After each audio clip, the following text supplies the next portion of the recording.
glória seja dada a Deus. Somente a Deus a glória seja dada ao Senhor.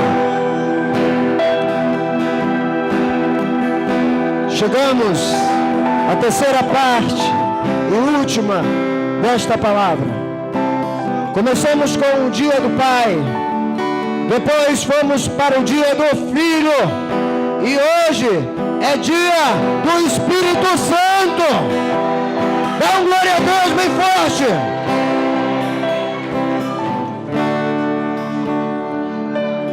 Sabe, durante dias eu pensei nesta palavra que eu traria para vocês hoje nesta noite. Vocês podem sentar. E nos últimos dias, a palavra que veio ao meu coração foi assim modificada por um momento de intimidade com Deus. No sábado pela manhã, Deus então começou a ministrar em meu coração, porque eu sabia que precisava dizer isso para você. Sábado pela manhã, ontem, Deus mandou dizer isso para você. Então eu corri na palavra e tirei uma porção dela, e registrei e vim dizer isso para você hoje aqui nessa noite. João 14, 18. Não vos deixarei órfãos. Eu não vos deixarei órfãos. Eu voltarei para vós. Eu não te deixarei órfão. Eu voltarei para vós. Então eu vim te dizer hoje uma coisa aqui. A igreja não é um orfanato.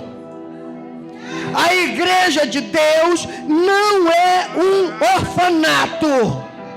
A igreja de Deus é uma família. Ela tem pai. Ela tem irmãos. É uma família, não é um orfanato. Isso foi ministrando no meu coração. Eu não vos deixarei órfão. A igreja não é um orfanato. A igreja é uma família.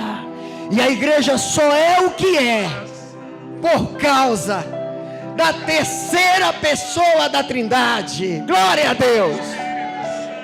Aquele que é conhecido como o Consolador. Glória a Deus. Aquele que é conhecido como o Intercessor. Glória a Deus. Aquele que é conhecido como o Espírito da Adoração. Aquele que é conhecido como o Espírito da Graça. O Espírito da Vida. O Espírito da Verdade, que o mundo não pode conhecer. Ele também é conhecido como o Espírito do Deus vivo. Dá um glória ao Senhor. E quando eu estava meditando nesta última frase, como o Espírito Santo de Deus é conhecido, eu fui atrás de uma outra porção bíblica e eu faço questão de deixar para você hoje. Ela diz assim: porque já não é manifesto, porque já é manifesto que vós sois carta de Cristo. Olha o que eu estou lhe falando. Já é manifesto que vós sois carta de Cristo, ministrada por nós e escrita não com tinta, mas com o Espírito do Deus vivo, não em tábuas de pedra, mas em tábuas de carne. Você é a carta de Deus que foi escrito com o sangue de Jesus, pelo Espírito do Deus vivo. Dá um glória a Deus. Sim, a igreja é exatamente o que é por causa dele, o dono dessa obra, o Senhor que conduz as nossas vidas, que praticamente é desconhecido do mundo, mas que para nós foi revelado pelo sangue da cruz de Cristo.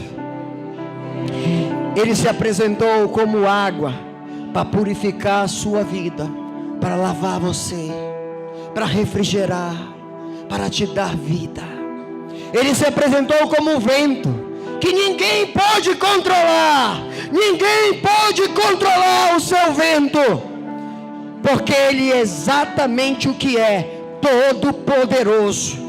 Ele se apresentou com fogo, com poder de queimar toda a sua corrupção pecadora. Queima o pecado. Ele é fogo consumidor que ilumina a tua vida.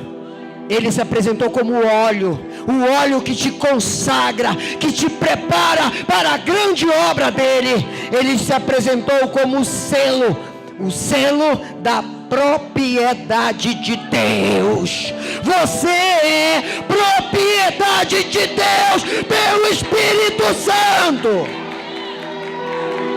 Sim, senhores e senhoras, sim, homens e mulheres, esse é o tema de nossa pregação dessa noite, pois hoje é o dia do Espírito Santo. Se põe em pé, dá uma salva de palmas, dá um glória a Deus, mais glória a Deus e glória a Deus.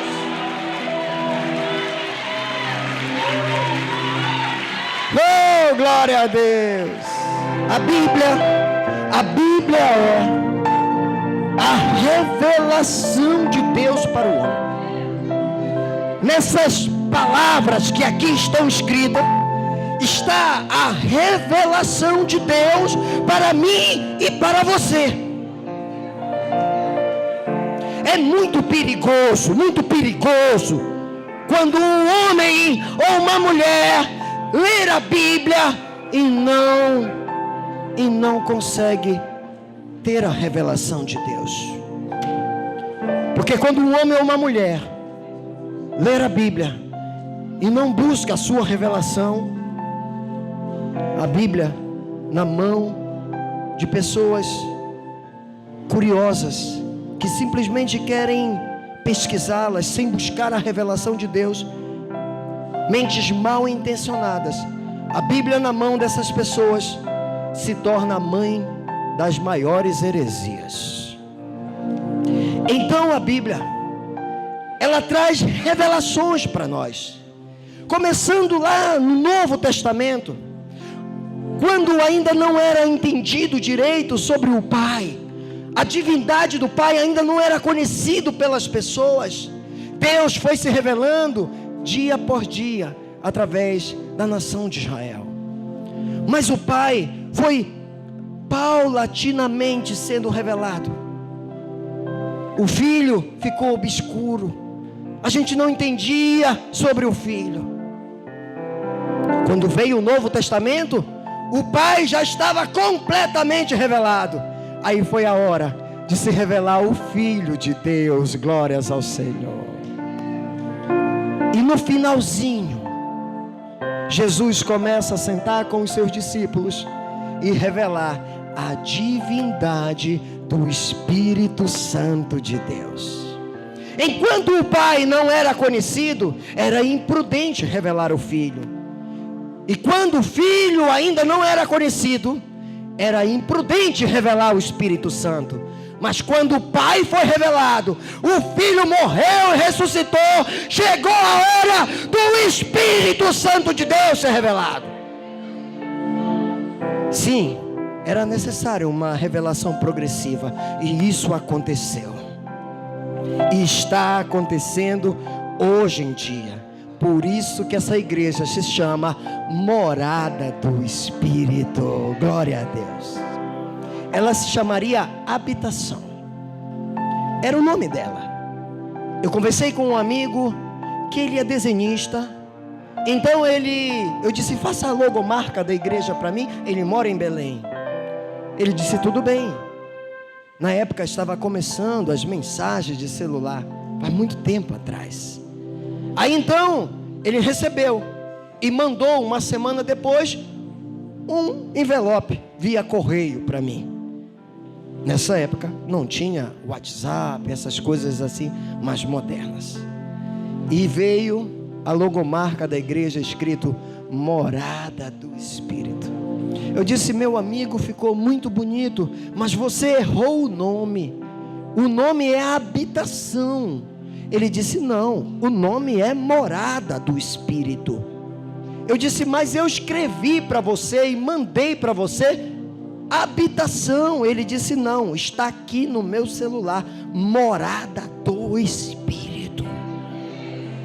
Naquela hora eu fui impactado, porque eu sabia que Deus muda muita coisa, não sabia que Ele mudava a mensagem de celular. Mas Ele escolheu o nome desta obra. Ele que comanda esta casa do início ao fim. Dá glória a Deus. Hoje eu começo a vislumbrar quando você e eu entrarmos no céu. Imagina nós entrando no céu. Já pensou? As portas se abrindo. E aí então nós vamos em direção ao trono de Deus. E lá vamos ver Deus no centro, Jesus ao seu lado e o Espírito Santo do outro lado. A Santíssima Trindade composta e totalmente revelada para você. Que visão maravilhosa. Ai, como é bom aprender do Senhor. No Antigo Testamento, o Espírito Santo só visitava as pessoas de vez em quando. E eu vou lhe dizer, Ele nunca visita alguém só a passeio. Quando Ele visita alguém, é para fazer a obra acontecer. Quando estava o povo em crise, Ele visitou Gideão, e Gideão fez a libertação do povo de Israel. Quando o povo estava em crise, Ele visitou Sansão. E sabe uma coisa que me impressiona com Sansão? É quando ele está cego, e ele chega, põe a mão nas colunas e diz assim: Senhor, eu te peço perdão pelos meus pecados. Eu te peço, se possível for, pela última vez, manda o teu Espírito sobre mim. E a Bíblia diz que o Espírito veio sobre Sansão, e ele destruiu todo o palácio dos filisteus. O Espírito é quem fez isso. O Espírito deu força na hora da guerra, força espetacular. Foi o Espírito que arrebatou Elias pelos ares. Foi o Espírito que esteve na boca de profetas. Foi o Espírito que agiu na criação. Ele age para fazer aquilo que não existe acontecer. Já no Novo Testamento, é Ele que convence do pecado. Ele te diz: você precisa mudar. A vida que você está seguindo não adianta para você. Eu quero fazer morada dentro de você. O Espírito não quer visitar mais. Ele deixou claro que Ele quer morar dentro de você. Por isso que Ele convence do pecado. Ele convence também você da justiça. Jesus Cristo tem poder para perdoar o teu pecado. Não importa o que seja, Ele te convence da justiça. E Ele te convence do juízo de Deus. Ele faz tudo isso só porque Ele quer morar dentro de você. Ele revela a certeza que Deus existe. Se Jesus Se Jesus é a prova viva que Deus Pai existe, é o Espírito Santo que te dá a certeza que Ele existe. Ele nos revela a verdade, põe tudo a limpo, deixa tudo claro. É Ele que faz você se sentir filho de Deus. Nos ajuda em oração quando precisamos. Ele que nos ajuda em adoração. Ele que intercede por nós. Ele nos guia na palavra da verdade. Ele é muito mais do que uma força ou uma influência. Ele é uma pessoa que vive, que sente, que fala, que caminha, que age. Ele é o Espírito Santo, da mesma força, da mesma dimensão, da mesma natureza que Deus Pai e Deus Filho. Ai, não vos deixarei órfão. Oh, glória a Deus. Jesus estava conversando com os discípulos, perto já do final do seu ministério, e ele disse: eu não vos deixarei órfão, eu vos mandarei o Consolador. É Ele que é o Espírito da verdade, que o mundo jamais pode conhecer, mas Ele habitará em vós e estará convosco para sempre. Ele vai conduzir a tua vida, Ele vai te esclarecer as coisas, é Ele que vai fazer tudo novo. Tem gente que veio aqui, que acha que é órfão, que Deus o abandonou, que Deus não está mais se importando com você, que não se importa com a tua vida ou com a tua situação.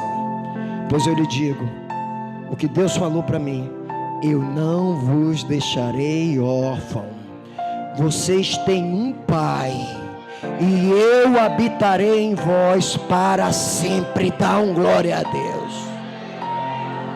E hoje está se desfazendo todo o império do mal na tua vida. Você não está no orfanato, você está na igreja de Deus, morada do Espírito. Eis aí os teus irmãos. Sabe que essa doutrina da paternidade de Deus, eu acho que é o que o diabo mais teme. Ele teme que você entenda que você tem um pai. Ele teme que você entenda que você tem um pai. Porque o dia que você entender que Deus é o teu pai, Ele perde toda a guerra.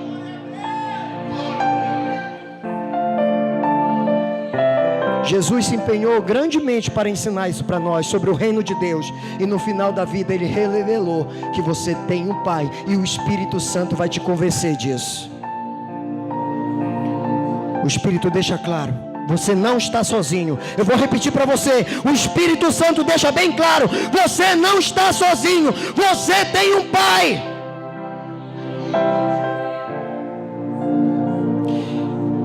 Então começou a preparação para o Espírito Santo se revelar. Olha, depois dessa conversa, não foi muitos dias depois, o Espírito Santo, Jesus estava na cruz e foi levado para uma tumba, e lá permaneceu 3 dias. Oh, glória a Deus, oh, glória a Deus, dá glória a Deus, glória a Deus. Domingo pela manhã, o Espírito Santo veio sobre a face da terra, acompanhado de 2 anjos. Foi o Espírito Santo de Deus que abriu a tumba. Foi o Espírito Santo de Deus que arredou aquela porta, aquela tumba. Foi aberto pelo Espírito Santo. Ele deixou os 2 anjos na porta.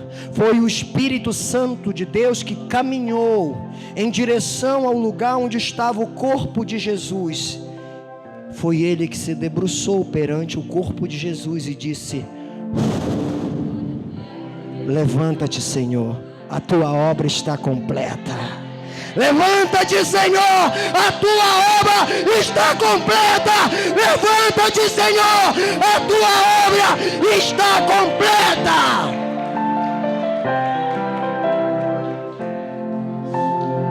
O Senhor Jesus se levantou, ainda ficou 40 dias com os discípulos, E perto da sua subida ao céu disse: olha, não saiam daqui sem antes você conhecer aquele que foi na tumba e me ressuscitou, o Espírito Santo. E aí foi quando chegou a preparação. Os discípulos estavam reunidos em um cenáculo, em uma casa muito famosa. Aprenda, essa casa é muito famosa. É a casa de João Marcos, aquele que escreveu o livro de Marcos. Ele era menino ainda. O pai dele tinha uma revelação. E o pai dele sofreu uma revelação de Deus, dizendo assim: quando tu construíres a tua casa, deixa um lugar reservado, porque um dia eu vou lá. Que coisa maravilhosa. Ele recebeu essa revelação muito quando ele estava construindo a casa dele. Ele preparou todo aquele cenáculo, deixou lacrado, até que chegou o dia da Santa Ceia do Senhor. Foram os discípulos que viram Marcos com aquele cântaro. E a mensagem era: quando vocês virem um homem com um cântaro, pode acompanhar eles, porque ele vai chegar num cenáculo, e nesse cenáculo é onde a gente vai fazer a Santa Ceia. Foi Marcos que vinha com aquele cântaro de água, e os discípulos viram e disseram: é ali onde a gente vai. Chegou lá, ele bateu e disse assim: cadê o dono da casa? Está aqui, esse senhor. Aonde está o cenáculo que o Senhor pediu para preparar? Ele disse: a profecia se cumpriu, a mensagem, a revelação se cumpriu. Pode entrar, o Senhor vai jantar aqui nessa noite. A casa era muito bonita. Dizem que a casa tinha um jardim muito grande, que o nome é Getsemane. Jesus orava por lá. Foi nessa casa que teve a Santa Ceia. E depois que Jesus ressuscitou, os discípulos começaram a orar nesta casa. Cerca de 120 pessoas se reuniram naquela casa. E eles começaram a orar, buscando uma promessa de Ezequiel 36:26, que diz: dar-vos-ei um coração novo, porém no vosso íntimo um espírito novo.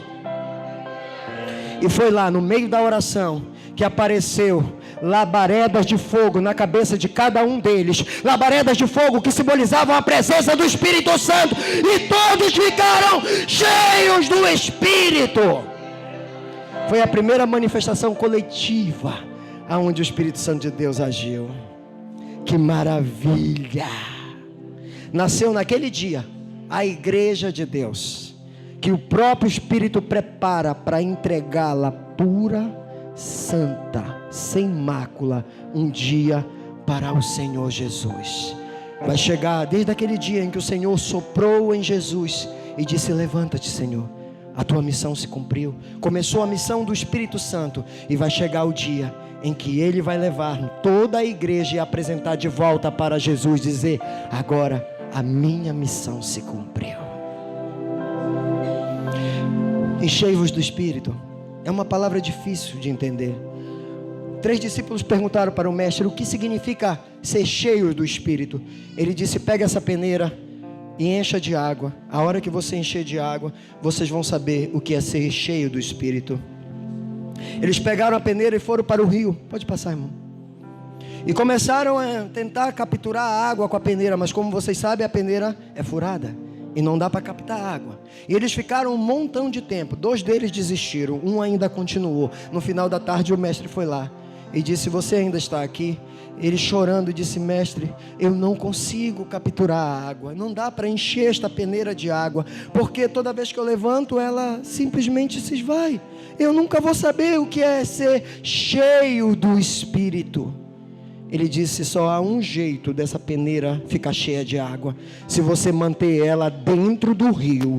Se você manter ela dentro do rio, ela vai ficar cheia de água. Se você tirar ela do rio, ela vai ficar seca.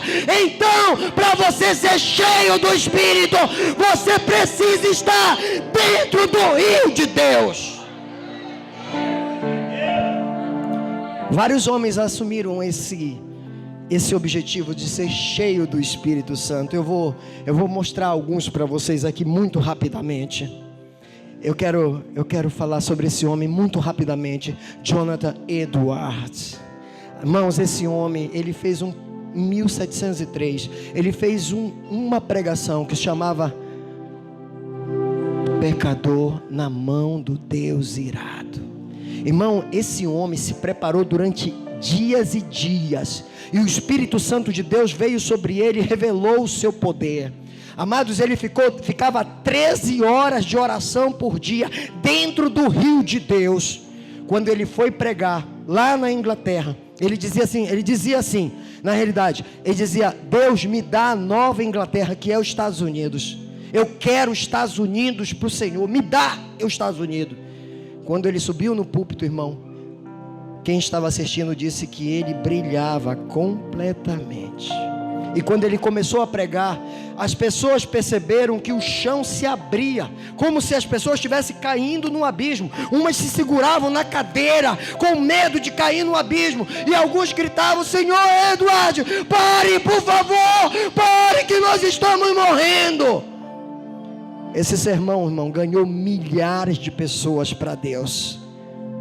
Poder do Espírito Santo, que impactou os Estados Unidos. Eu tenho outros aqui. Esses aqui são maravilhosos. John Wesley e Charles Wesley. São dois irmãos. John e Charles. John era mais velho, Charles era mais novo. Irmãos, esses dois homens impactaram a Inglaterra, ganharam a Inglaterra para Deus. Sabe o que eles faziam? Eles começaram a buscar o poder do Espírito Santo de Deus. Eles eram filhos de um pastor da igreja anglicana. Se você não sabe, assim, a igreja anglicana é uma igreja tradicionalíssima, aonde tudo é feito de forma muito tradicional. Dizia o testemunho deles que os sermões eram tão chato, que eram falados somente para as cadeiras. Foi nesse contexto que ele se converteu. A história dele diz que a casa onde ele estava pegou fogo. Ele era uma criança, ele estava no último andar. Por um triz, ele foi retirado de lá. Pegaram ele e jogaram ele para as pessoas apararem ele lá embaixo, senão ele iria morrer. A mãe dele passou a apelidá-lo de um tição tirado do fogo. Ele e o irmão mais novo dele. O irmão mais novo dele, Charles Wesley, ele não pregava, ele não sabia pregar, ele sabia era cantar. Ele compôs mais de 6.000 hinos. 6.000 hinos. E a história conta que quando ele subia ao púlpito antes da pregação do irmão, na hora que ele começava a cantar, o fogo de Deus literalmente descia sobre a igreja. Aí quando John vinha pregar, meu irmão, eram milhares de pessoas. John então começou a colocar o púlpito do lado de fora, junto com esse outro, George Whitefield. Eram todos amigos, 2 irmãos e um amigo. Eles colocavam do lado de fora, porque a igreja não dava. Então o púlpito ficava lá de fora, sem microfone, sem bateria, sem nada. 3.000 pessoas iam para as pregações, se convertiam aos milhares, pelo poder do Espírito Santo de Deus. Esse daqui, ele é muito interessante. O nome dele é Evans Robert, 1904. Ele ganhou um país inteiro para Jesus. O país de Gales, da princesa Diana. Ele ganhou toda esta nação para o Senhor Jesus. Ele era um jovem. Cadê o Raigo? Ele era um jovem. E ele dizia assim: Senhor, me dá o teu espírito, me dá o meu país. E ele começou a pregar só para jovens. A igreja praticamente só era de jovens. Os líderes, os pastores só eram de jovens. Irmãos, era tão forte as pregações que eram feitas no meio daqueles jovens, que em questões de meses o país todo foi impactado e todos se renderam para Deus. Conta a história que quando terminava a pregação, os jovens saíam feito loucos nas ruas, pregando o amor de Deus. As crianças, olha aí, crianças, as crianças saíam pregando e ganhando almas para Deus. Um país inteiro, irmãos. Quando ele ensinava para a pessoa assim: faz uma oração, envia o teu Espírito agora, Senhor, sobre a minha vida. E o Espírito vinha. Esse outro é fruto do seu trabalho.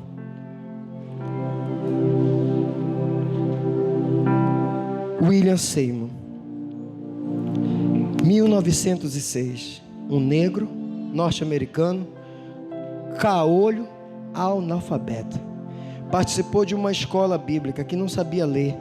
Ele só queria aprender a palavra do Senhor. Nessa escola era diferente. Eles ficavam 3 horas orando, mas ele queria mais. Ele ficava o dia todo orando, até que o Espírito veio sobre a vida dele.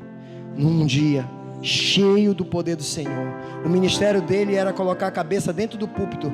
Ele pouco falava, ele colocava a cabeça dentro do púlpito. As pessoas chegavam e já eram impactadas pelo poder de Deus. Enquanto ele estava com a cabeça dele dentro do púlpito orando, o Espírito Santo de Deus fazendo a obra.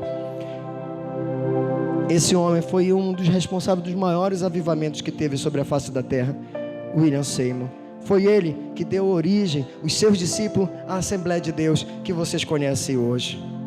Amados, John Wesley, que é agora a igreja wesleyana, e também tem os metodistas, todos eles, quadrangular, essas igrejas todas foram movidas pelo poder do Espírito Santo de Deus, igualzinho a morada do Espírito é. Hoje, o Espírito ainda continua agindo, e Ele está aqui nesta noite. Dá um glória a Deus.